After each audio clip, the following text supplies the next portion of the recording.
ఇప్పుడు ప్రకటన గ్రంథం 2వ అధ్యాయము 1 నుండి 7 వచనాలు. 7 వచనాల్లో దేవుడు ఆ సంఘం గురించి మెచ్చుకుంటున్న సంగతులేవి, తప్పు మోపుతున్న సంగతులేవి అని 2 భాగాలు చూస్తే మెచ్చుకున్న సంగతులు 7 కనపడతాయి. నీ క్రియలను, నీ కష్టమును, నీ సహనం. మనం ఏం చేస్తున్నా మన క్రియలు దేవుడు ఎరిగినవాడంట. క్రియలు 1 రాసుకుంటారు. 2 కష్టం కూడా, మనం ప్రభు కోసం పడే కష్టం కూడా ఎరిగి ఉన్నాడు. 3వది నీ సహనమును నేను ఎరుగు. 4వది నీవు దుష్టులను సహింపలేవని. 4 అపోస్తులు కాకే అపోస్తులను చెప్పుకున్న వారిని పరీక్షించి వారు అబద్ధికులని కనుగొంటివని. 5 సహనం కలిగి నా నామ నిమిత్తం భారం భరించి అలయలేదని భారం భరించుట. 6 అయితే ఈ 1 నీలో ఉన్నది, నికోలాయితుల క్రియలు నువ్వు ద్వేషించున్నావు, నేను కూడా వాటిని ద్వేషించున్నాను. 7 కదా.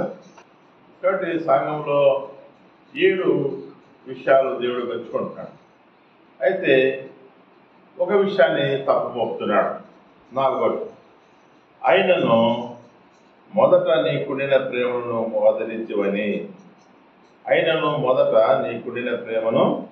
నీవు వదిలించవని నేను నీ మీద తప్పుకొని మోపవలసినది. అన్ని లక్షణాలు బాగున్నాయి.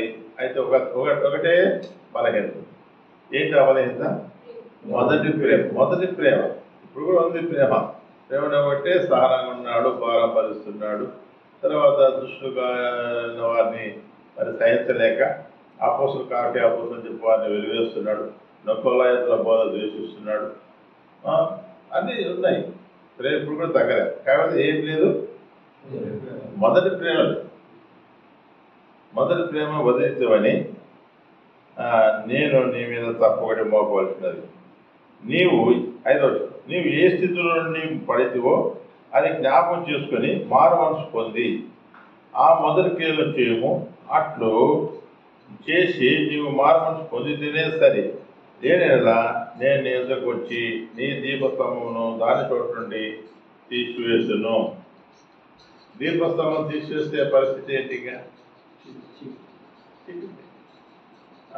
నరుని ఆత్మ యెహోవాకు పెట్టిన తీసేస్తే ఉంది మాట్లాడ. అంతేకాదు 2 రాజ్యాలు, ఒకటి చీకటి రాజ్యం, ఒకటి వెలుగు రాజ్యం. ఇంకా వెలుగు పోతే ఎక్కడుంటాం మనం? నరకం. మరి సంఘం ఏంది? ప్రభు చేత కొనబడినట్టు రక్త కొనబడిన సంఘం. 7 సంఘాలు మనకు చూపిస్తుంది. 7 సంఘాలు దేన్ని చూపిస్తుందంటే 7 కాలాలను చూపిస్తుంది. 7 కాలాలను చూపిస్తుంది. కాబట్టి యేసుక్రీస్తు ఆరోహణమైన తర్వాత మొదటి సంఘకాల పరిస్థితులను మరి ఎఫెసు గ్రంథం అంట. ఆ తర్వాత శ్రమల కాలాన్ని సువర్ణ సంఘం అంట. అట్లా పెర్గేయ సంఘం, తర్వాత తొయతైర సంఘం, సార్దీస్ సంఘం, ఫిలదెల్ఫియా సంఘం, తర్వాత లవోదిక సంఘం. లవోదిక సంఘం దేన్ని చూపిస్తుంది? ప్రస్తుత కాలాన్ని చూపిస్తుంది కదా. కాబట్టి నువ్వు మొదటి ప్రేమ మర్చున్నావు. నువ్వు సరి చేసుకుని ఎక్కడ ఎందుకు మార్చుకున్నావు అని హృదయాన్ని సరి చేసుకునే సరి లేనిలా నేను నీ దీపస్తంభము తీసివేస్తాను. అంటే ఎంత ప్రయాసపడినప్పటికీ నీ ప్రయాసంతో ఏమైపోతుంది? వృధా. కాబట్టి వీళ్ళందరూ ఈ ఎఫెసు సంఘంలో ఎన్ని శ్రమలు పడుతున్నారు, కష్టపడుతున్నారు, మంచి క్రియలు ఉన్నాయి, అన్నీ ఉన్నాయి. అయితే మొదటి ప్రేమ లేదు. అంటే వీళ్ళందరూ యేసు రక్తం కొనబడిన వాళ్ళే కదా, సంఘంగా సమకూర్చబడిన వాళ్ళే కదా. ఆయనను ఏమైంది? 1 కొరింథీ 10వ అధ్యాయం 1-2 సహోదరులారా, ఈ సంగతి మీకు తెలియకుండా నాకు ఇష్టం లేదు. అదేమనగా మన పితరులందరూ మేఘం కింద నుండి వారందరూ సముద్రంలో నడిచిపోయేది. వారందరి మోషేను బట్టి మేఘములోను సముద్రంలోనూ బాప్తిసం పొందిరి. అందరూ ఆత్మ సంబంధమైన ఒకే ఆహారం భుజించి అందరూ ఆత్మ సంబంధమైన ఒకే పానీయమును పానం చేసి ఏదైనా తమను వెంబడించిన ఆత్మ సంబంధమైన బండలను త్రాగిరి. ఆ బండ క్రీస్తు. అయితే చూసారా, అన్ని బాగున్నాయి. కానీ అయితే వారిలో ఎక్కువ మంది దేవునికి ఇష్టలుగా ఉండకపోయారు కనుక అరణ్యంలో సంహరింపబడిరి. వాళ్ళు ఐగుప్తుడు వచ్చిన వాళ్ళే, మేఘ మీద బాప్తిసం పొందిన వారే, దేవుని ఆత్మ చేత నింపబడిన వారే, అందరూ ఒకటే పని చేసిన వారే, ఆ పండుగ క్రీస్తు. అయితే ఆశించిన వారు వారిలో ఎక్కువ మంది దేవునికి ఇష్టంగా ఉండకపోయారు కనుక అరణ్యంలో సంహరింపబడిరి. అంటే వాగ్దాన దేశానికి వెళ్ళలేదు. వారు ఆశించిన ప్రకారం మనము చెడ్డవాటిని ఆశించకుండాన్నట్లు ఈ సంగతులు మనకు దృష్టాంతంగా ఉన్నవి. చూసారు? కాబట్టి రక్షించబడి ఉండొచ్చు. రక్షణ ఉచితమే, కానీ చాలా అమూల్యమైన విలువైనది. ఎటువంటి మనం మార్చుకునేది లేదు. అందుకే ఫిలిప్పీ 2:24-12 అంటాడు. 2:12లో నేను మీకు దగ్గర ఉన్నప్పుడు మాత్రం కాదు, నేను దూరం ఉన్నప్పుడు కూడా మీ రక్షణను భయముతో వణుకుతో కొనసాగించుకోండి అంటాడు. అంతవరకు సహించిన వాడే రక్షించబడతాడని చెప్తాడు. అంతవరకు సహించిన వాడే రక్షించబడతాడు. కాబట్టి మనం రక్షించబడినాంలే, బాప్తిసం తీసుకున్నామంటే మాత్రం సరిపోదు. దేవుడు ఇచ్చిన కృపను వ్యక్తం చేసుకోకుండా మనం రక్షించమని మనం మరి ఆయన వైపే చూస్తూ ఆ ప్రేమకు బద్దులమై, ఏ ప్రేమ నీవు మనముండల స్థానంలో ఆయన ఉన్నాడు, మన పదవుల శిక్ష యావత్తు ఆయన అనుభవించాడు. కాబట్టి ఆ ప్రేమకు ఆకాశం భూమి మధ్యలో వేలాడుతున్నాడు. ఏ తప్పు చేసాడైనా ఏమో తప్పు చేయలేదు, పాపం ఎరగడు, పాపం లేదు, పాపం చేయలేదు అని సాక్ష్యం లేఖనాలు చదివిస్తుంది. అయినప్పటికీ నీ పాపమైన మనం రక్షించడానికి మన పాపాన్నంతా ఆయన మోసుకొని, మన శాపాన్నంతా ఆయన గ్రహించుకొని, శాపగ్రాహిగా ఆకాశం భూమికి మరి వేలాడుతాడు. మరి ఆ ఊగినే వేలాడుతున్నాడు. ఎన్ని గాయాలు పడుతున్నాడు, ఎంత మరి దూషించబడ్డాడు, ఎంత హింసించబడ్డాడు, ఎంత ప్రాణం తారబోసాడు. ఆ ప్రేమను చూస్తూ ఆశల వైపు చూస్తూ ఆ ప్రేమ బదులుగా మనం సాగాలి. ఆయన వైపు చూసినప్పుడు మాత్రమే మనం లోకమును ప్రేమించాం, లోకాశలను ప్రేమించాం, మన ఇచ్చను దురాశను నెరవేర్చుకో. ఆ ప్రేమకు మనం కట్టుబడి ఉండాలి. ఆ ప్రేమ ఇప్పుడు లేకపోతే ఆయనకు మనకు సంబంధం లేకుండా పోతుంది. కాబట్టి దైవ ప్రేమ మనలో నిలిచి ఉండాలి. ఉపదేశానుసారమేదనగా అంటాడు 1 తిమోతి 1:5. 1 తిమోతి 1:5.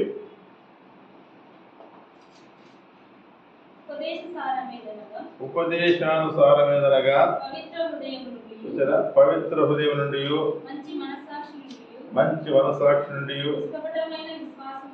నిష్కపటమైన విశ్వాసం నుండి కలుగు ప్రేమయే. కొందరు వీటిని మానుకొని తిరిగిపోయి, అంటే ఆ ప్రేమను మానుకొని తిరిగిపోయి తాము చెప్పువాటినైనా నిత్యమైనట్టు రూఢిగా పలుకు వాటినైనా గ్రహింపకపోయినను, ధర్మశాస్త్రం చేస్తుంటే వాక్యం చెప్పండి ఊబలాటం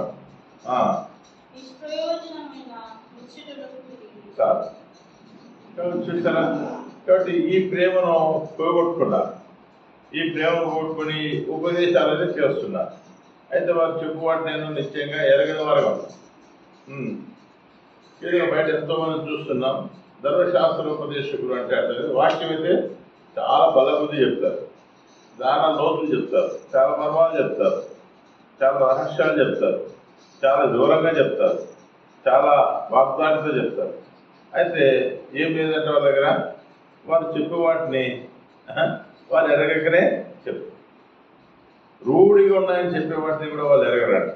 చూడండి, మరి కొందరు వీటిని మానుకొని, ఏంటి మానుకొని, నిష్కపటమైన విశ్వాసాన్ని, మంచి మనసాక్షి నుండి కలుగు ప్రేమను, పవిత్రతను మానుకొని తొలగిపోయి, తాము ప్రేమ నుండి తొలగిపోయి తాము చెప్పు వాటినైనా నిశ్చయమైనట్టు రూఢిగా పలుకు వాటినైనా గ్రహింపకపోయినాను. ఏం లేదు, వాళ్ళకు గ్రహింపు లేదు. ఇప్పుడు నేను మనకు అదే కదా పునాది వాక్యానికి, నిత్యం వెలుచుందరు కానీ గ్రహించారు. కాబట్టి ఏం చేయాలి బాబు, ఇది అర్థం కాకుంది అని అంటే దేవస్థలు కూర్చొని ఆయన గ్రహింపిస్తాడు. గ్రహింపు ఆత్మను నీ పేద కుమ్మరిస్తాడు. లేఖనాలు చూపించారు చాలాసార్లు. మనకు చేత కాదు ఈ మార్గం నడవడానికి. అందుకే మనకు ఆయన మాదిరిగా చూపించి ఇట్లా నడచవచ్చు. ఆయన మన వల్లే శోధించబడినప్పటికీ, అన్ని విషయాల్లో శోధించబడినప్పటికీ పాపనేవాడుగా ప్రత్యక్షపడతాడు. అంతేకాదు తన ఇష్టం నెరవేర్చుకోకుండా తండ్రి యొక్క చిత్తాన్ని నెరవేరుస్తూ జీవించాడు. తను మాట్లాడే ప్రతి మాట కూడా తండ్రి దగ్గర నుండి వచ్చిన మాటే. తను వెళ్ళిన ప్రతి ప్రయాణము కూడా ఆయన తండ్రి చేత నిర్ణయించబడినది చేస్తూ వచ్చాడు. అట్లాగే మనం జీవించాలని లేఖనం సెలవిస్తుంది. ఇవన్నీ పక్కన పడేసి ఏవో చెప్పడం, ఉపదేశాలు, ప్రసంగాలు చేయడమే తప్ప బతుకులో లేదు. బ్రతుకులు లేదు. మరి ఈ స్థితిని గమనించి దేవుడు ప్రేమించి, అయ్యా మీరు మాట్లాడుతున్నారు కానీ వాక్యం బాగా చెప్తున్నారు కానీ ఏం లేదు, బతుకు లేదు నీ దగ్గర, నువ్వు చెప్పే వాటిని నువ్వు గ్రహించట్లేదయ్యా అని ఇక్కడ తీసుకొచ్చి గ్రహింపులేకి నడిపిస్తున్నాడు. ఆమేన్. కాబట్టి ఇది ఉపదేశం యొక్క సారం. మనం అంతా చెరుకు రసాన్ని తీస్తే ఆ రసం ఏంటంటే ప్రేమే. ఏ ప్రేమ? అది పవిత్ర హృదయం నుండి వచ్చిన ప్రేమే. కాబట్టి అంతేకాదు, ధర్మశాస్త్రంలో ప్రధానమైన ఆజ్ఞేది మార్క్స్ వార్త 12వ అధ్యాయం 30వ నీవు నీ పూర్ణ హృదయంతోనూ, నీ పూర్ణాత్మతోనూ, నీ పూర్ణ వివేకంతోనూ, నీ పూర్ణ బలంతోనూ నీ దేవుడైన ప్రభును ప్రేమింపవలెను అనున్నదియే ప్రధానమైన ఆజ్ఞ. యోహాను సువార్త 15వ అధ్యాయం 12వ వచనం 13వ వచనం. నేను మిమ్మల్ని ప్రేమించిన ప్రకారము మీరును ఒకరినొకరు ప్రేమించాలన్నది అది నా ఆజ్ఞ. చూసారా ఎంత క్లియర్గా ఉందో. కాబట్టి వాక్యం మొత్తం సారమైంది ప్రేమే. ఉపదేశాసారం ప్రేమే. దేవుని వాక్యం అంతా మనము ఇక్కడ ఆదికాండ ప్రకటనలో చూస్తే ప్రేమే ప్రధానమైన ఆజ్ఞ అని చెప్తున్నాం. తర్వాత ఇంకా మనం చూసినప్పుడు ఈ ప్రేమ ఆత్మఫలాలు మనకు 9 ఉన్నాయి. ఆత్మఫలాలు మొదటిది ఏంటి చూడండి, గలతీ 5:20. అయితే ఆత్మఫలమేమనగా ప్రేమ, సంతోషం, సమాధానం. చాలా మొదటిది డౌట్ లేకుండా ఇద్దరు వింటారు, మర్చిపోవద్దు. ఆత్మఫలంలో మొదటి ఫలం ఏంటి? ప్రేమ. ఏం చేస్తుంది ఆత్మఫలం అంటే? ఉత్తర వాయువు వేయించేమో, దక్షిణ వాయువు వేయించము, మరి తను నా ఉద్యానవనంలోకి నా ప్రియుడు వేయించేను గాక, తనకి ఇష్టమైన ఫలములు భుజించుడు గాక అని సూలపతి పిలుస్తుంది ప్రియుడు. అట్లా నిన్ను కూడా దేవుడు హృదయం కలుగుదల కడుతున్నాడు. నువ్వు తెలిస్తే ఆయన స్వరమిని ఆయన నీతో, నేను నీతో, మీరు నాతో కలిసి భోజనం చేద్దాం అని చెప్తున్నాడు. కాబట్టి ఆయన నీ దగ్గర తృప్తి చెందాలా, నీ దగ్గర ఆకలి తీర్చుకోవాలంటే తన భక్తుడు మరి అబ్రహాం ఇంటికి వచ్చాడు. వచ్చి భోజనం చేశారా లేదు? మరి మన దగ్గరకు వస్తే ఆయన ఫలించాలో, మరి ఆయన ఆకలి తీర్చడానికి ఏముండాలి? మన దగ్గర ఆత్మఫలాలు ఉండాలి. ఆత్మఫలాలు మొదటిదే లేదు. సూర్యమేత అంటుంది తనకి ఇష్టమైన ఫలం పూజించుగా. మరి మన ప్రేమైన ఫలం అనేది లేకపోతే ఎట్లా? కాబట్టి అన్నిటికంటే ముఖ్యమైనది మరి ప్రేమ అని మనం చూస్తున్నాం. అంటే అన్నిటికంటే శ్రేష్టమైనది ఏంటి?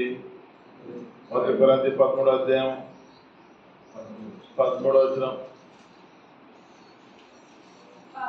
కాగా విశ్వాసము, నిరీక్షణ, ప్రేమ ఈ మూడు నిలుచును, వీటిలో శ్రేష్టమైనది ప్రేమయే అంటున్నాడు.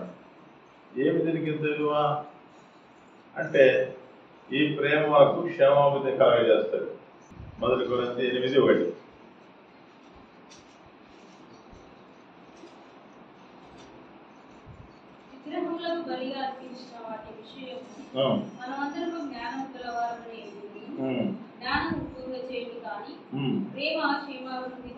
చూసారా, జ్ఞానం ఏం చేస్తుందంట? ఉప్పొంగ చేస్తుందంట. అయితే ప్రేమ ఏం చేస్తుంది? క్షేమాభివృద్ధిని కలగజేస్తుంది. ప్రేమ క్షేమాభివృద్ధిని కలగజేస్తుంది. హల్లెలూయా. అంతేకాదు ప్రేమ ఏం చేస్తుంది? సామెతలు 10:12 ప్రకారంగా దోషములు కప్పుతుంది, పగ కలహములు రేపును. చూసారా, 1 కొరింథీ 8:1 ప్రకారం ప్రేమ క్షమాభివృద్ధి కలగజేస్తుంది. రెండోది ప్రేమ దోషాలను కప్పుతుంది. తర్వాత ప్రేమ మరణవంత బలం. పరమగీతాలు 8:6.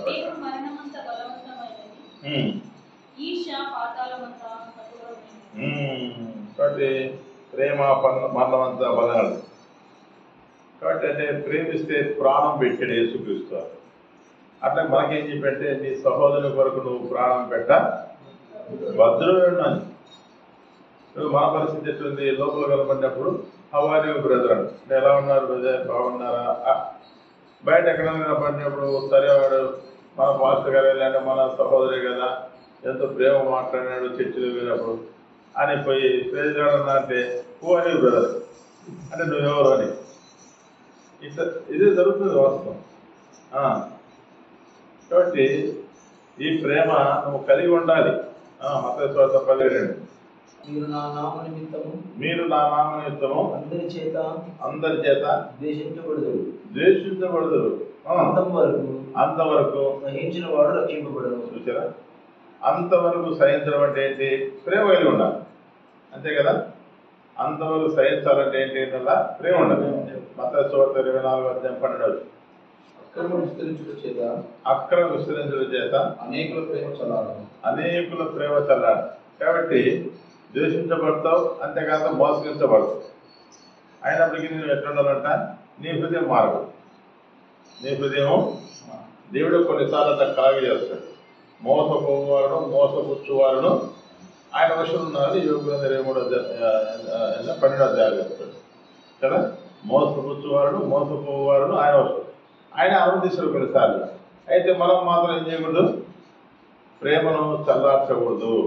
అంటే ప్రేమ కలిగి ఉండాలా. ప్రేమ కలిగి ఉన్నప్పుడే మనము తిరిగి వారిని క్షమించగలుగుతాం, చేర్చుకోగలుగుతాం.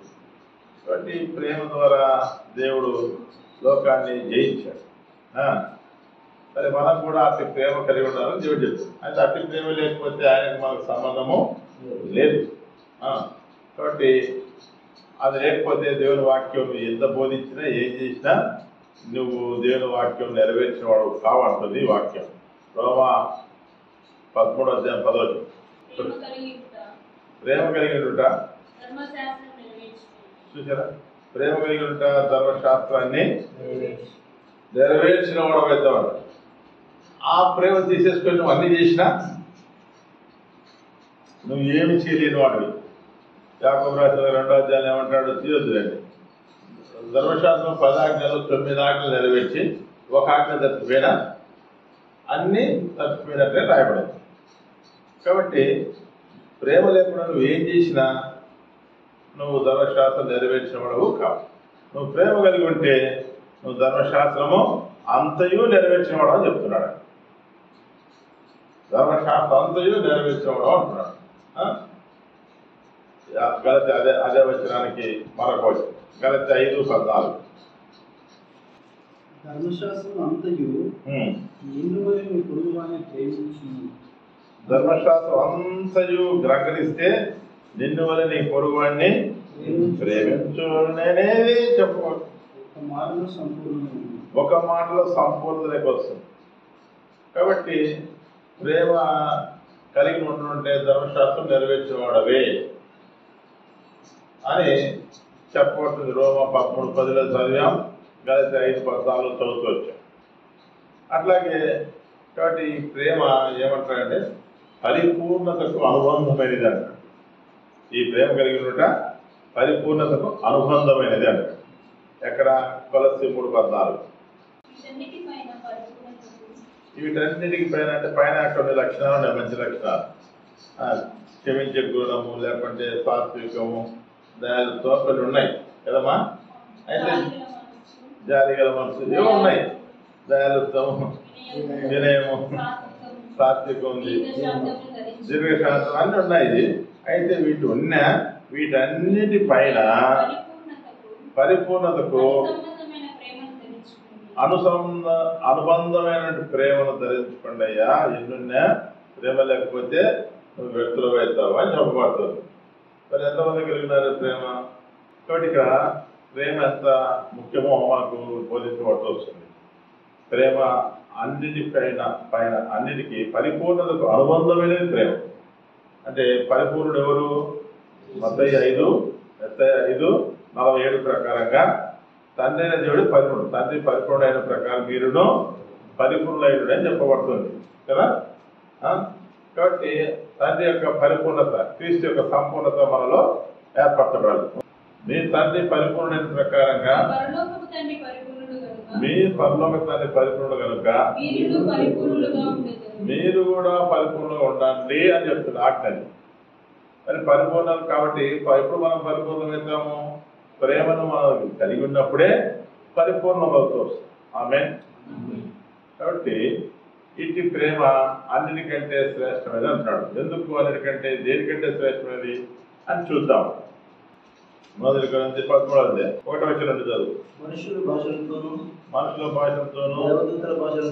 దేవదూతల భాషలతోనూ నేను మాట్లాడినను ప్రేమ లేని వాడనైతే మోగిన కంచును గణగణలాడు తాళమై ఉన్నాడు.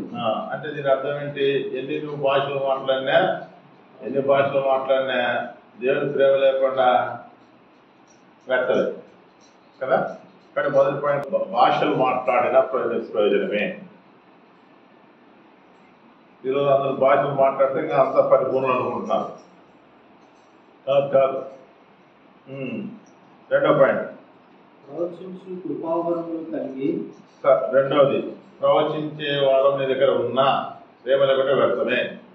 రెండవది ఏంటి? ప్రవచించే వరం ఉన్నా కానీ ప్రేమ లేకపోతే వ్యర్థమే. తర్వాత మర్మములన్నీ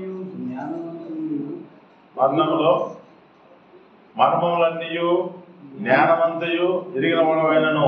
చూసారా? కాబట్టి బైబిల్లో మర్మాలని నువ్వు చెప్తున్నా శ్లోకాలతో, ఫలాని ఎదుర్వేగంతో ఇట్లుంది, ఋగ్వేదం ఎట్లుంది అని నువ్వు చెప్పగలిగిన మర్మాలు చెప్పగలిగినా నువ్వు దగ్గర ప్రేమ లేకపోతే వ్యర్థుడవే.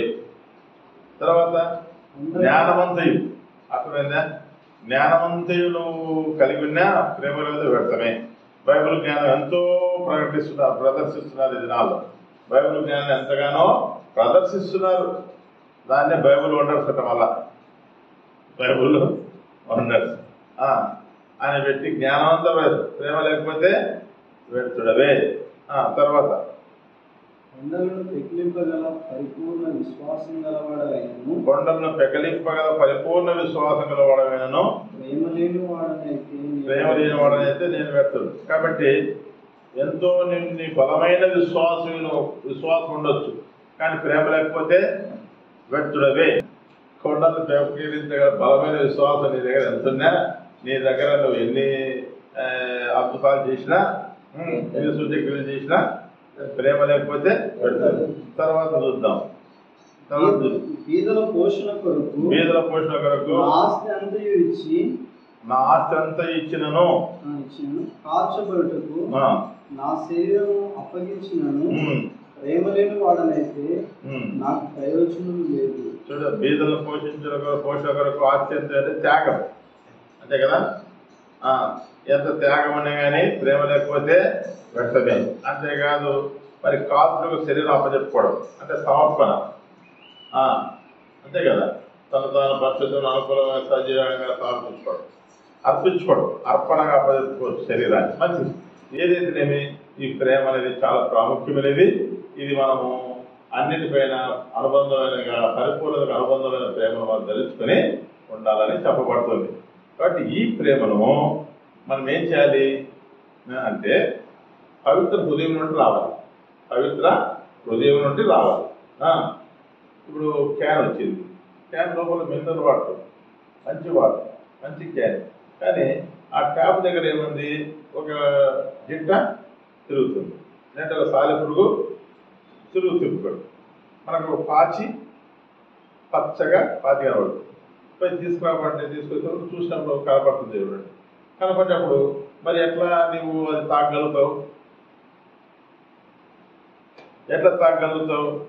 తాగలేవు కదా. లోపల నీరు మంచిదే, కానీ దాన్ని తాగడానికి అది సాధ్యం కాదు. అట్లాగే ఎదుటివాడు చెప్పేవాడు నీకు వాళ్ళ హృదయంలో ప్రేమ లేకుండా స్వార్థప్రియుడై ఉండి, వాళ్ళ హృదయం సరైనగా కాక లోకంతో నింపబడినవాడు నీకు చెప్పే మాటలు నీకు అవి నిష్ప్రయోజనమే. అవి నీ హృదయాన్ని కలుషితం చేస్తారు తప్ప మరి నీకు దాని ద్వారా క్షేమం ఉండదు. క్షేమం ఉండదు. అది అర్థం చేసుకోవాలి. మరి బతుకుని చూడు అట్టదికే దొంగ అబద్ధ ప్రవక్తలు వస్తారు, వారు మరి మానవలసిన ఫలాలు ఉన్నాయో లేదో చూడండి అంటున్నాడు. వారి పేర్లు బట్టి తెలుసుకోండి అంటున్నాడు.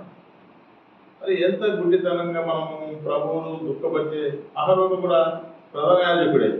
అతను కూడా అక్కడ సమాన బలులు అర్పించాడు, బలిపీఠం కట్టించాడు, సమాన బలులు అర్పించాడు, నైవేద్యాలు అర్పించాడు, దహన బలులు అర్పించి ఇప్పుడు పండగ చేసుకుందాం ప్రభు కలిసి పండగ ఆదరిస్తాం. అతను కూడా యాజకుడే. మరి అట్లా ఈ దినాల్లో కూడా ఏంటంటే వాళ్ళు సేవకులే కదా, వీళ్ళు సేవకులే కదని వాళ్ళు రాంగ్ రూట్లోకి తీసుకెళ్తున్న విధానాన్ని వెంబడిస్తున్నారు. ప్రభు అక్కడ దుఃఖపడుతున్నాడు.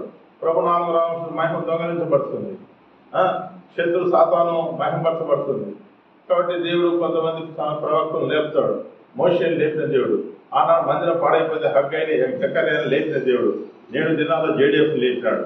ఆమేన్, హల్లెలూయా. మొదటి పేతురు 1:22 రేపు వస్తాను. షేబీయము నుండి కాక వీడు ఎట్ట పుట్టాడు? ఇస్మాయిలు షేబీయు. ఇస్సాకు ఎట్ట పుట్టాడు? అక్షయ బీజం. మన అక్షయ బీజం ఏంది? వాక్యమే. అక్షయ బీజము వాక్యం. మన సత్యవాకు చేత మన దేవుడు కన్నాడు, తన స్వరూపించి కొన్నాడు.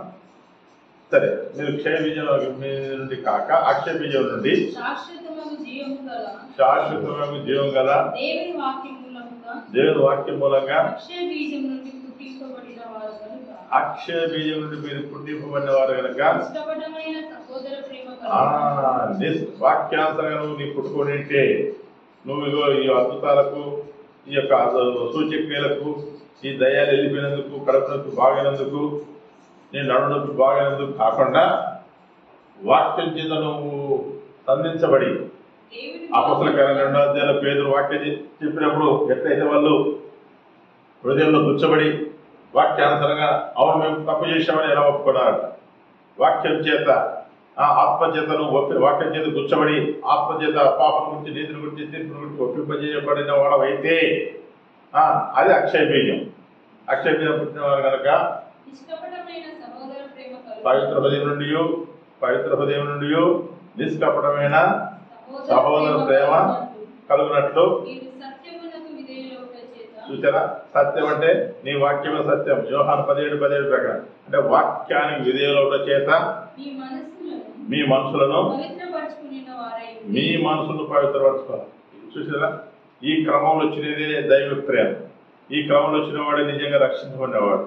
ఇటువంటి వాడు ఏ సమస్య వచ్చినా మరి తొలగిపోడు. శ్రమ ఎన్నో, కరువు ఎన్నో, ఖడ్గమేనో, వస్త్రహీనతను, ఉన్నవైనో, రానున్నవైనో, దూతలైనో, ప్రధానులైనో ఏది కూడా తన దేవుని ప్రేమ నుండి, క్రీస్తు ప్రేమ నుండి వాడు వేరుపరచబడాడు. ఎందుకంటే లోపల బీజం ఉంటుంది. అటు వాడే సత్యానికి విధేయత చూపించిన వాడే, సత్యం చేత సంధించబడి అక్షయ బీజం చేత వాడు జన్మించడం పుట్టిన వాడే.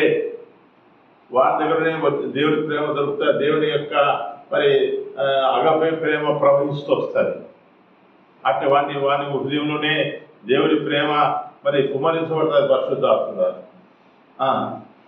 కాబట్టి ఈ ప్రేమ లేకుండా ఏదో సూచక్రియలకు, అద్భుతాలకు, స్వస్థతలకు వచ్చినాడు 2 నాళ్ళు ఉంటాడు, తర్వాత పోతాడు. ఏదే కాదు, లోకంలో కలుస్తాడు. కాబట్టి ఈ ప్రేమ అంటే మామూలు ప్రేమ కాదు. మామూలుగా తీరాల్సిన ప్రేమ కొడుతుంది. వయసులోనే 10 కొక్కులు చూసినప్పుడు కూడా ఆకర్షించుకుంటే, డబ్బు ఉందనుకో ఆకర్షించిన ప్రేమ గుర్తుకొస్తుంది. ఆ ప్రేమలు కాదు, సత్యానికి విధేయత చూపించిన ప్రేమే పవిత్ర ప్రేమ. మరి అంతేకాదు, సత్యం చేత పుట్టినవాడే అక్షయ బీజం అంటే వాక్యం చేత ఒప్పించబడి రక్షించిన వాడే పవిత్ర హృదయం కలిగిన వాడు. వారిలో నుండి ప్రవహించేదే నిజమైన ప్రేమ. ఆమేన్. ఇటు ప్రేమ కలిగి ఉండాలి. ఇటు ప్రేమ లేకపోతే ఏమవుతుంది చూసారా? ఇటు ప్రేమ ఉన్నప్పుడు వాడు లోకం వేరేపోయి జీవిస్తుంటాడు. చూడండి, ఇటు ప్రేమ పరిశుద్ధాత్మ చేత కుమ్మరించబడతాది. రోమా 5:5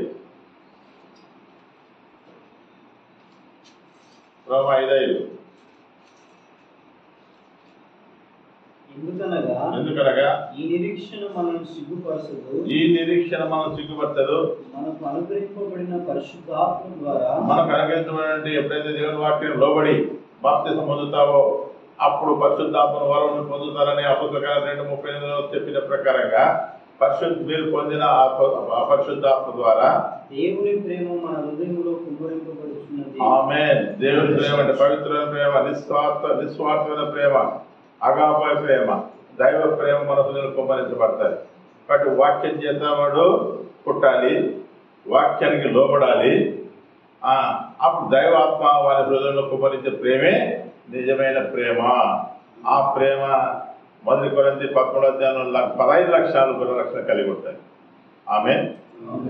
కాబట్టి ఇట్టి ప్రేమ నువ్వు దేవుని వాక్యానికి చేత ఒప్పించబడకుండా, దేవుడి వాక్యానికి లోబడకుండా నువ్వు జీవిస్తున్నావంటే ఏం బ్యాచ్ చూపిస్తారు. 2వ తెస్సలోనికీయులకు రాసిన పత్రిక 2వ తెస్సలోనికీయులకు రాసిన పత్రిక 2వ అధ్యాయము 9 నుండి 11 కలిసి ఉంటాయి, చదవండి. ఇది క్రమం, రక్షించబడడానికి క్రమం. నశించుతున్నవారు తాము రక్షింపబడటకై, ఇది సబ్జెక్ట్. ఇది అర్థమైందా? నశించేతోడు రక్షించబడాలంటే ఏం చేయాలనేది కింద ఉంది చదువుతున్నారు పాస్ గారు. నశించుచున్నవారు తాము రక్షింపబడటకై, నశించువాడు వాడికి జ్వరం వచ్చింది, వాడు బాగుపడడం కొరకే సూది వేసిరి, టాబ్లెట్ వేసిరి, లేదా డాక్టర్ దగ్గర తీసుకుపోయి, లేకపోతే సెలైన్ బాటిల్ పెట్టిరి అన్నట్టుగా నశించుతున్న వారు రక్షించబడటం కొరకై సత్య విషయమైన వాక్య విషయమైన ప్రేమను అవలంబింపక. ఇంతసేపు చెప్పింది అర్థమైందా కదా మీకు? సత్య విషయమైన ప్రేమ ఏందో ఇంతసేపు చెప్పే కదా. సత్య విషయమైన ప్రేమను అవలంబింపకపోయి కనుక వారి రాక అబద్ధ విషయమైన సమస్త బలముతోనే ఇప్పుడు జరుగుతున్న సేవలు ఇక్కడ రాశారు. సమస్త బలముతోనూ నానా విధములైన సూచక్రియలతోనూ మహత్కార్యములతోనూ దుర్నీతిని పుట్టించు సమస్త విధములైన మోసముతోనూ నశించున్న వారిలో సైతాను కనబరచు బలమును అనుసరించును. తర్వాత ఎందుచేత సత్యమును నమ్మక సత్యాన్ని వినేది చూపించక సత్యం నమ్మక దుర్నీతి యందు అభిలాష గల వారందరూ శిక్షావిధి పొందుటకై అబద్ధమును నమ్మునట్లు మోసం చేయు శక్తిని దేవుడు వారికి పంపిస్తున్నాడు. అర్థమైనా? ఎందుకు ఆడ లక్షలు ఉంటారు, వేలు అక్కడికి పోతారో చెప్పండి అయ్యా. మీకు డౌట్ వస్తుంది, దేవుడు మహత్యం ఉంది కొట్టాడపోతున్నారు, దేవుడు అభిషేకించింది వాడు వాడుకుంటున్నాడా? దేవుడే మోసపరిచే ఆత్మను వాడు పంపించాడు, అబద్ధం నమ్మే ఆత్మ మన మీద పంపించాడు. ఎందుకంటే వానికి అదే ఆశ. వాడు పాస్టర్ అయిన వాడు తాను ఉపేక్షించుకున్నది దేవుడు వెంబడించలేడు. ఎవడైనా నన్ను వెంబడించకోనే ఎడల, వెంబడించని చెప్పట్లే, వెంబడించకోనే ఎడల తాను ఉపేక్షించుకోవాలి. ఈరోజు వీళ్ళు ఎట్లున్నారు, సినిమా హీరోలు తలంటున్నారు, వీళ్ళ డ్రస్సులు వీళ్ళ వేషాలు. వీడికి సావలే కాబట్టి వీడిని ఏర్పాటు చేశాడు. వాడు ఉపవాసాలండి ఏవో తిప్పలు పడి చూపవరం అంటాడు, దయ పాత్ర దేవుడు పంపిస్తాడు. వీళ్ళకి వచ్చేసి వీళ్ళకి లోకం కావాలా, దేవుడు కావాలి, లోకం కావాలా, దేవుడు. లోక శాస్త్రాలన్నీ ఉంటాయి, మన దేవుడు కావాలి. ఈరోజు సినిమా వేతులు ఎవరో, చర్చి వేతులు ఎవరో గుర్తుపట్టాయి. ఆ తర్వాత హిందువులు చూడండి, చక్కగా వాళ్ళు శారీ కట్టుకొని, స్త్రీలు గుడికి పోవాలంటే చక్కగా శారీ కట్టుకొని, చేతులు అది బుట్ట పెట్టుకొని, బుట్టలో టెంకాయ పూలు అరటిపండ్లు అవన్నీ ఏదో పెట్టుకొని, అగరబత్తి పెట్టుకొని అరపండ్లు వాళ్ళు చూస్తే గుడికి పోతున్నారని ఖచ్చితంగా చెప్పచ్చు. మన క్రైస్తవ విషయంకి వస్తే వాళ్ళు సినిమాకి పోతున్నారో తెలియదు, క్లబ్ డ్యాన్స్ పోతున్నారో తెలియదు, చర్చి కూర్చున్నారో తెలియదు. అంటే ఎట్లున్నాయి విషయాలు అంటే లోకము ఇంకా ఇద్దరు సావలే. లోకము వాళ్ళు వేరే జీవించండి. దేవుని మందిరాల మీద అన్న వస్త్రాలు మనం వేసుకోకూడదని మన ఆదికాండం 35వ అధ్యాయం 5వ వచనం స్పష్టంగా ఉంది కదా. అర్థమవుతుందా మీకు వ్యత్యాసం? కాబట్టి వీళ్ళకి ఇచ్చ సావలే, వాళ్ళు నశించిన వాళ్ళు రక్షించబడినట్టుగా దేవుని వాక్యం నమ్మకం. దేవుని వాక్యం ఇదే చూపించిపోయి. కాబట్టి దుర్నీతి ఎందు అభిలాష కలిగిన వాళ్ళందరినీ దేవుడు ఏం చేశాడు? అబద్ధాన్ని నమ్మే శక్తిని వాళ్ళకి దేవుడు పంపించాడు. వాళ్ళు ఎంత చెప్పిన వాక్యం వాళ్ళు పొరపడుతూనే ఉంటారు. ఎందుకు పొరపడతారు? ఆనాడు శాస్త్ర పరిచయాలు యేసుక్రీస్తు ఎన్ని సూచక్రియలు చేశాడు, ఎన్ని అద్భుతాలు చేశాడు, అన్నీ చూసినా అయినా వడ్లవాడు కదా, వడ్లవాడు కుమారుడు కదా, అయినా నజరేతుడు వచ్చాడు కదా, అయినా వీడు నిన్నమంటున్నాడు కదా, ఇదే అనుకున్నారు తప్ప అట్లా ఇప్పుడు కూడా వీళ్ళకు దురాశలు ఉన్నందుకు, లోకాశ ఉన్నందుకు, సత్యం నమ్మక, దుర్లాభిలాష ఉన్న దుర్నీతి ఆశ ఉంది కాబట్టి వాళ్ళని ఏం చేశారు? సత్యం నమ్మక దుర్నీతి ఆశ కలిగిన వారుగా ఉన్నారు కాబట్టి అబద్ధం నమ్మే శక్తిని దేవుడు పంపించాడు. ఆ బ్యాచ్ కడ పోతుంది. ఇప్పుడు అర్థమైందన్నా మీకు? అబద్ధం నమ్మినట్టు వాళ్ళకు సహాయం చేస్తున్నాడు దేవుడే. వీళ్ళు అయ్యగారి హీరోలు మోసం చేసే శక్తిని దేవుడు పంపిస్తాడు. ఇంతమంది వచ్చినప్పుడు Mysuru Maharaj palace, Brindavan gardens, Bengaluru botanical gardens ఇవి చూపించుకుపోతుంది. ఇప్పుడు అలా ఇప్పుడు ప్రతి సేవకు దగ్గరకు దానికి తలపించేటట్టు ఉంటాయి కదా గార్డెన్స్. పెంచబడుకునేది వాళ్ళ సాంప్రదాయాలు స్థాపించుకోండి. ఎందుకు అర్థం చేసుకో? మూలం అర్థం కాదా? పౌలు యేసుక్రీస్తుని ఇచ్చిపెట్టండి, ఆయన దేవునికి మాట, ఆయన అంటే అట్టున్నాడు. మరి పౌలు ఎట్లా బతికినాడు?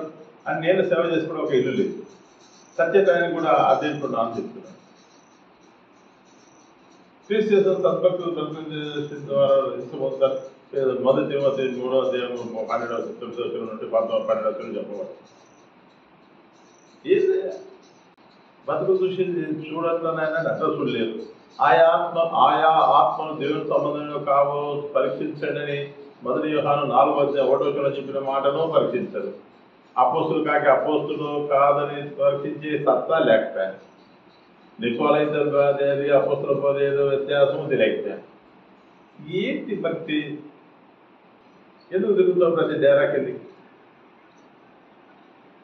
అలా మనుషులకి ఘనత జరుగుతుంది, మనుషులు పొగడ జరుగుతుంది, దేవునికి మహిమ లేదని తెలిసిపోతే ఏమంటారు? కాబట్టి భ్రమలో చూద్దండి, వాక్యం స్పష్టంగా ఉంది.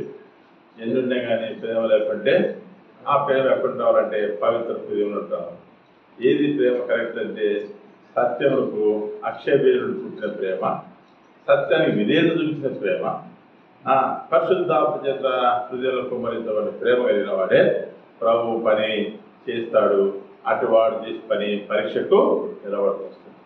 ఆమేన్. అయితే పవిత్ర హృదయం మంచిది, అట్లాగే మంచి మనస్సాక్షి ఉండాలి. ఏముండాలి? మంచి మనస్సాక్షి.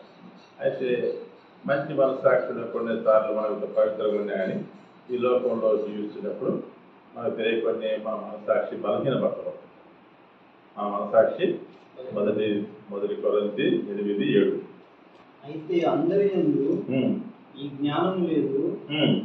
కొందరు ఇది వరకు విగ్రహమును ఆరాధించువారు కనుక తాము పూజించు పదార్థములు విగ్రహములకు బలి ఇవ్వబడినవని ఎంచి పూజించుదురు. ఇందువలన వారి మనస్సాక్షి బలహీనమైనదై అపవిత్రమవుతున్నది. చూసారు? అంటే వాళ్ళు రక్షించుకున్న వాళ్ళే, కానీ తెలియక చేసే పొరపాటును బట్టి ఏమవుతుంది? మనసాక్షి బలహీనమైన మనసాక్షి. మొదటి పాయింట్ ఎఫెసీ 5:26. పురుషులారా మీరును మీ భార్యను ప్రేమించుడి. అటువలే క్రీస్తు కూడా సంఘమును ప్రేమించి అది కళంకమైనను ముడతైనను అట్టిది మరి ఏదైనా లేకుండా పరిశుద్ధమైనది గాను నిర్దోషమైనది గాను మహిమగల సంఘము గాను, పరిశుద్ధము నిర్దోషము మహిమ గాను సంఘం గాను ఆయన తన ఎదుట దాన్ని నిలబెట్టుకోవాలని వాక్యముతో ఉదక స్నానం చేత చూసారు. వాక్యంతో ఏం చేయాలా? ఉదక స్నానం చేత దాన్ని పవిత్రపరిచి పరిశుద్ధపరచుటకై దాని కొరకు తను తాను అప్పగించుకోవాలి. చూసారా? కాబట్టి మనం అట్లా బలహీన మనసాక్షి ఉన్నప్పుడు ఏమవుతుంది? మళ్ళీ తిరిగి వాక్యం చేత శుద్ధీకరించబడాలి. వాక్యం అనే ఉదుకము చేత, వాక్యం అనే నీటి చేత మనం పవిత్రపరచుకోవాలి. చేసిన దాన్ని నేను చేసేది కరెక్ట్ అని ఎన్నుకోవడం కాదు. అట్లా ఎప్పుడైతే వాక్యం చేత శుద్ధీకరించబడతారో, ఉదక స్నానం చేయబడతారో ఆ మనసాక్షి మనం పవిత్రపరచబడుతూ వస్తుంది అని చెప్పబడుతుంది వాక్యం. అట్టి వారి మన సాక్షి కూడా సాక్ష్యం ఇచ్చుచుండగాను వారి తలంపులు ఒకదాని మీద ఒకటి తప్పు మోపుచూ లేక తప్పు లేదని చెప్తుండగాను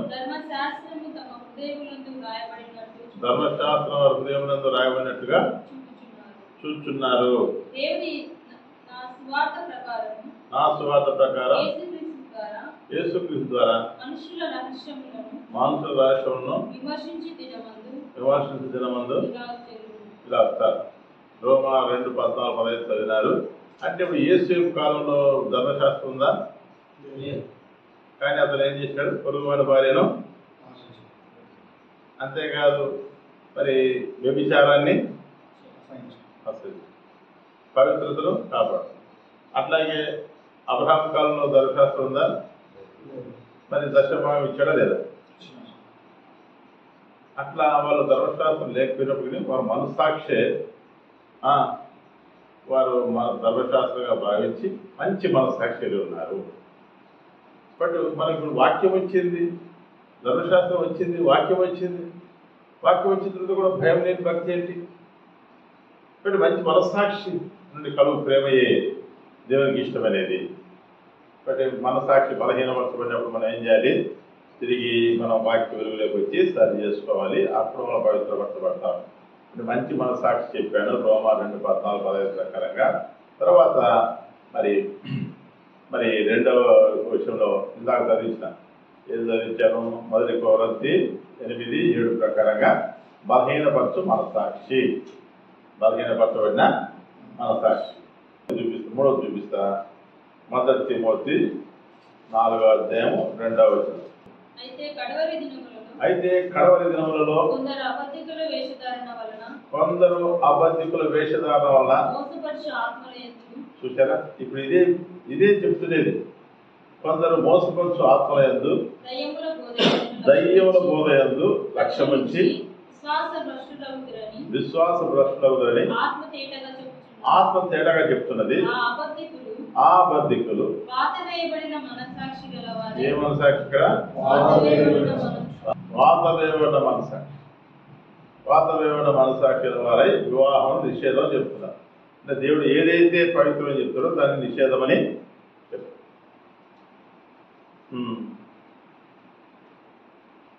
తర్వాత తీతు రాసిన పత్రిక 1వ అధ్యాయం చివరి వచనం. పవిత్రులకు అన్నీ పవిత్రులే గాని అపవిత్రులకు అవిశ్వాసులకు ఏది పవిత్రమైనది కాదు. వారి మనసును వారి మనసాక్షి అపవిత్రపరచబడింది. అపవిత్రపరచబడిన మనసాక్షి. వారు ఏం చెప్తారు? దేవుని ఎరుగుమని చెప్పుదురే గాని వారు చెప్పుకుందరు గాని అసహ్యులను అవిధేయులు, దేనికి? వాక్యానికి అవిధేయులను, ప్రతి సత్కార విషయము భ్రష్టులై ఉండి తమ క్రియల వల్ల ఆయన ఎరగమన్నట్టున్నారు. చూసారా? కాబట్టి అపవిత్రుల మనస్సాక్షి, వాతవేయబడిన మనస్సాక్షి, బలహీనపరచబడిన మనస్సాక్షి ఈరోజు ఎంతో చోట చూస్తున్నాం. నాకు అర్థమవుతుంది. అయితే మనం మనస్సాక్షి మన మనస్సాక్షి మన మీద దోషారోపణ జీవించలే కానీ మనం అక్కడ ఏదో అద్భుతాలు జరుగుతున్నాయి, అక్కడ ఏదో సూచక్రియలు జరుగుతున్నాయి, దేవుడు లేకుండా అక్కడ ఎందుకు జరుగుతుంది అనే వాదన అనేది నీ అజ్ఞానానికి, నీ అవిశ్వాసానికి, నీ లోకంలో అనుసరించి నడిచే దురాశలకు సూచన కావచ్చు. ఫిబ్రవరి 10-22 అది మనస్సాక్షికి కల్మషం తోచుకున్నట్లు ప్రోక్షించబడిన హృదయములు గలవారమును నిర్మలమైన హృదయంతో శ్వాస విషయంలో సంపూర్ణ నిశ్చయిత కలిగి ఆ, యథార్థమైన హృదయముతో యథార్థ హృదయముతో దేవుని సన్నిధానంలో చేరుదాం. చూసారా, ఇప్పుడు మన దేవుని సన్నిధికి వచ్చేది ఎట్లున్నారంట? మనస్సాక్షి కలమం తోచకుండా ఉండాలి. మనస్సాక్షి పవిత్రమైనదిగా ఉండాలి. మనస్సాక్షి వాతావరణమైనదిగా ఉండకూడదు. మంచి మనస్సాక్షి కలిగి ఆయన సన్నిధానం చేయాలి. ఈ రాత్రి ప్రార్థన చేయడానికి వచ్చాము. రాత్రి ప్రార్థన చేయడానికి వచ్చి మన మనస్సాక్షి ఎట్లా ఉంది? మనసాక్షి మన మీద దోషారోపణ చేయకుండా తల్లిలకి నీకు అసలు సత్యం తెలియకుండా నీ వరకు కరెక్ట్ ఉన్నావు అనుకోండి. వాక్య వెలుగులు చూసినప్పుడు మనం ఎంత దూరం ఉన్నామో, మన అబద్ధాన్ని నమ్మే శక్తిని కలిగి ఈడబడుతున్నామా లేక దేవుని యొక్క ప్రేమను బలపం చేస్తుంటే వాక్యానికి విధేయులై మనము పవిత్ర హృదయం కలిగి సరదానికి వస్తున్నాం.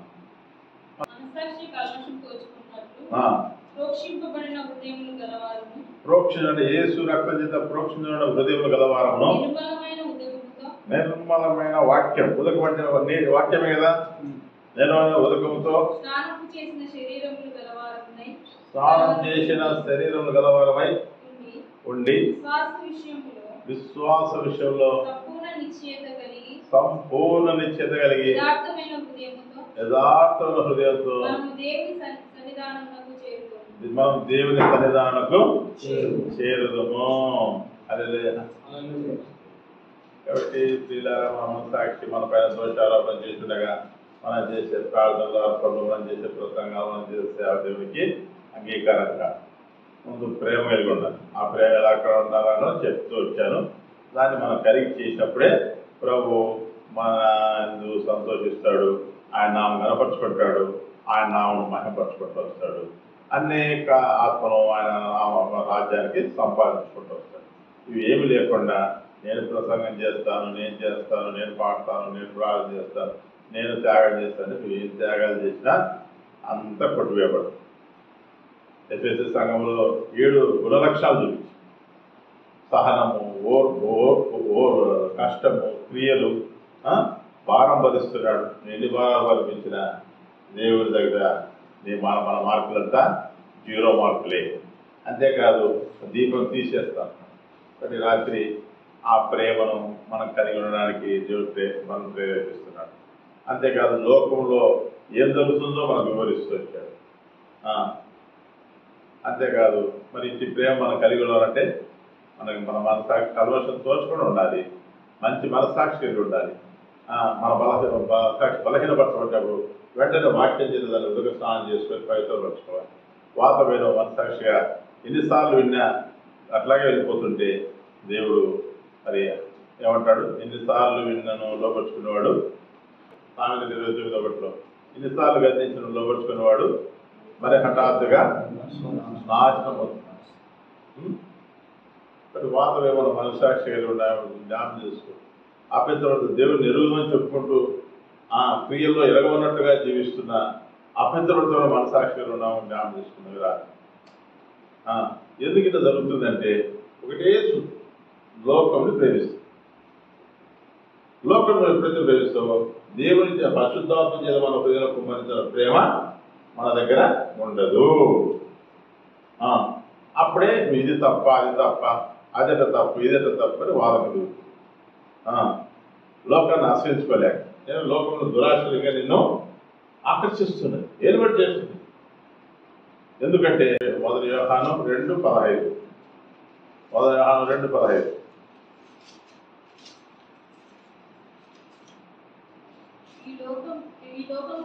ఈ లోకమునైనను లోకంలో ఉన్న వాటినైనను ప్రేమించొద్దు. మరి ఇంతసేపు చెప్తున్నది అర్థమైందా? లోకమైన మరి ఈరోజు పాస్టర్లు లోకానికి మించిపోయినా మంచిది.